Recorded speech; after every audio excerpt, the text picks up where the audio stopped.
ஆர்சிபியோட 2025 ரீடைன்மெண்ட் players அதில் 3 பேர் retain பண்ணிக்கலாம். அதில் ஒன்று விராட் கோலியை பற்றி சொல்லவே அவசியம் இல்லை. ஏன்னா அவரை தான் ஃபஸ்ட்டு ரிட்டைன் பண்ணுவாங்க. எந்த டீமில் இருந்தாலும் சரி இவர் ரிட்டைன் பண்ணிடுவாங்க. 2வது பிளேயர் ராஜத் பட்டிதார்லாம் போய் ரிட்டைன் பண்ணுமா கேட்டிங்கன்னா ஆமாம்.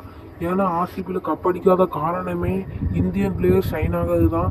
அதாவது டிராவிடுக்கு அப்புறம் நமது கார்த்திக், அதாவது தினேஷ் கார்த்திக் தான் அதிக ரன் அடிச்சிருக்காருனால இவர் ரிட்டர்ன் பண்ணிடுவாங்க. அது பிறகு முகமது சிராஜ் இவரெல்லாம் ரிட்டர்ன் பண்ணணுமா? இந்த வருஷம் இருக்க ஃபார்மை பற்றி கேட்காதீங்க. ஏன்னா அக்ஷர் பட்டேலில் ஃபார்மை பார்த்து விட்டாங்க. அவர் 10 கோடி வரை பஞ்சாப் போய் எடுத்துட்டாங்க. அதனால இந்த வருஷம் ரிட்டர்ன் பண்ணிடுவாங்க. அதுக்கப்புறம் ஆர்டிஎம் கார்டு வழி எடுக்கிறது தான் அது. வில் ஜாக்ஸ் தான் ஃபஸ்ட்டு ஆர்டிஎம் கார்டு வழி வரப்போகிறாரு. 2வது தான் ரொம்ப கஷ்டம். 2வது ஆர்டிஎம் கார்டு வழி வர்றது ஆர்சிபிக்கு ரொம்ப கஷ்டமான சாய்ஸ் தான். ஏன்னா கேப்டன் ஃபாஃப் டூ பிளஸிஸா அவர் இந்த வருஷம் நிறைய ரன் அடிச்சிருக்காரு, நல்லா கேப்டன்சியும் பண்ணியிருக்காரு. இவரை விடுறதா இல்லை நம்ம கேமரன் க்ரீனை விடுறதா? 17 கோடி கொடுத்து வாங்கியிருக்காங்க ஆல்ரவுண்டரு. அவரை எடுக்கிறதா?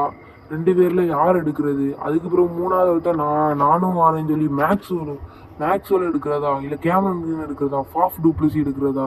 இது ரொம்ப குழம்பி இருப்பாங்க ஆர்சிபி. உங்களுக்கு பிடிச்சமான இந்த 3 பேரில் யாரை ரீட்டைன் பண்ணணும், அதாவது ஆர்டிஎம் கார்டு வழி எடுக்கணும்னு சொல்லி நீங்கள் கீழே கமெண்ட் பண்ணுங்கள். இந்த வீடியோ இவ்வளோதான். கிரிக்கெட் பற்றிய செய்திகளை உடனடியாக அறிய விரும்புகிறீர்களா? இந்த சேனலை சப்ஸ்கிரைப் செய்யுங்கள்.